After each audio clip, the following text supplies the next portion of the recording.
બોટાદ નગરપાલિકા ચૂંટણીને લઈ હવે વોર્ડ નંબર 9ના મધ્યસ્થ કાર્યાલયનું બોટાદ જિલ્લા ભાજપ પ્રમુખના હસ્તે ઉદ્ઘાટન કરાયું। આ સાથે જ ઉમેદવારોએ ઢોલ વગાડી પ્રચાર હતો તે શરૂ કર્યો। ડોર ટુ ડોર પ્રચારની શરૂઆત કરવામાં આવી।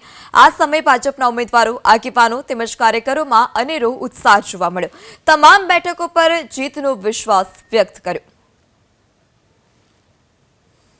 આજે કાર્યાલયનું ઉદ્ઘાટન થયું છે ત્યારે વોર્ડ નંબર 9ના અમારા બંને મહિલા ઉમેદવાર નીતાબેન, સજ્જનબેન બંને બિનહરીફ થયા છે।